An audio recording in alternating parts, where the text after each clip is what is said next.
बिस्मिल्लाहिर्रहमानिर्रहीम। अस्सलामु अलैकुम। इमाम हुसैन का सर जैसे ही काटा जाता है तो ख़याम से बीबी ज़ैनब तड़प उठती है और दौड़ के मैदान में आती है। इमाम हुसैन से लिपट जाती है और कहती है, ए शिमर, ये रसूलुल्लाह का नवाशा है। शिमर और यजीद के दूसरे सिपाही बीबी ज़ैनब को ताजियानी मारते हैं और जैसे ही बीबी ज़ैनब को जलते हुए ख़याम पर नजर पड़े तो आप खैमों की तरफ जाती हैं और एक एक बच्चे को बाहर निकालती हैं। फौजे यजीद खयाम से आले मोहम्मद के सामान को लूटते हैं, बच्चों को मारते हैं, बीबियों के चादरों को खींचता है। बीबी ज़ैनब तमाम बीबियों को इकट्ठा करने की कोशिश करती है। इतनी देर में बीबी ज़ैनब देखे बिस्तरे बीमारी पे जो सज्जाद सोया हुआ था वो अभी तक खैमों से बाहर नहीं आया। आप फिर से एक जले हुए खेमे में जाती हैं। इमाम सज्जाद को अपने कंधे पे उठा के बाहर आती हैं। इमाम सज्जाद बीमारी के हालत में जैसे ही मकदल गाह की तरफ देखते हैं तो बुलंद आवाज से कहते हैं, ए अल्लाह, हमारे खानदान की कुर्बानी को कबूल करना। बस वहाँ लाश पामाल होने की तैयारी की जाती है और यहाँ बीबियाँ बेवारिशो मददगार एक एक लाश को देखती रहती है। तारीख ने लिखा, इमाम हुसैन की लाश जैसे जैसे पामाल होती जाती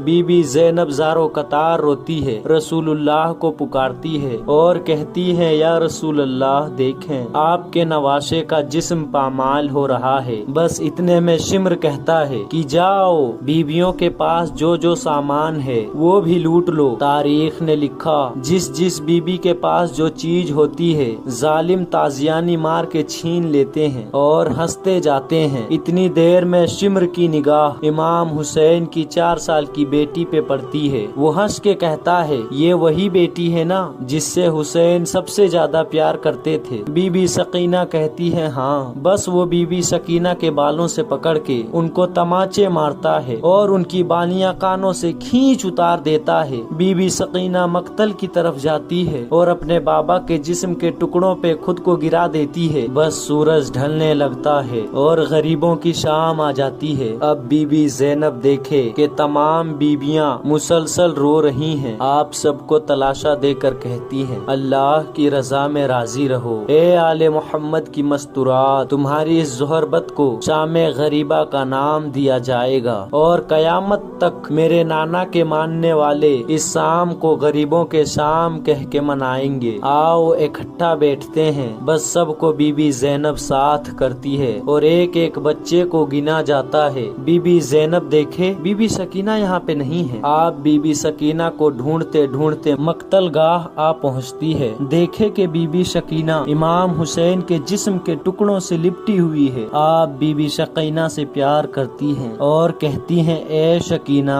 आओ सारे बच्चे एक साथ बैठे हैं, तुम भी उसके साथ बैठो। बीबी सकीना और तमाम बच्चों को मस्तूरात को साथ करके बीबी ज़ैनब पहरा देती हैं। बस बिनते अली अब्बास की तरह पहरा दे ही रही थी कि इतनी देर में आप देखें एक घोड़े सवार करीब आता जाता है। आप दूर से आवाज देती हैं, ए घोड़े सवार, हमारे खेमे जल चुके हैं, हमारा सारा सामान लूट के गए हैं, अब हमारे पास कुछ नहीं। वो घोड़े सवार फिर भी करीब आता जाता है। बीबी ज़ैनब अब्बास बनके घोड़े के लगाम से पकड़ के कहती है, क्या तूने सुना नहीं, मैं अली की बेटी हूँ, यहाँ पे रसूलुल्लाह के बच्चे सोए हुए हैं। बस उतनी देर में वो घोड़े सवार अपने चेहरे से नकाब उतारता है। बीबी ज़ैनब देखती है कि उनके बाबा अली उनसे मिलने आए हैं। बीबी ज़ैनब ज़ारो कतार रो के कहती है, ऐ मेरे बाबा, मैं सुबह से लेके अब तक आपको याद कर रही थी। देखें कासिम को कत्ल कर दिया, उनके जिस्म को पामाल कर दिया, मेरे बच्चों को शहीद कर दिया, अली अकबर को बर्छी मार दी।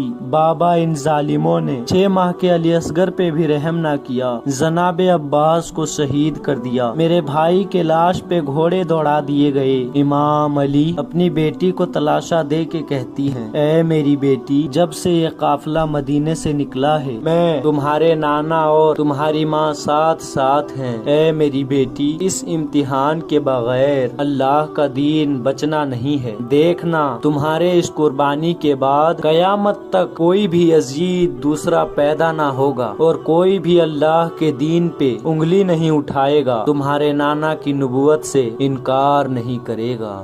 تو میرے پیارے بھائیوں اور میری پیاری بہنوں، یہ تھا 10 محرم کا واقعہ۔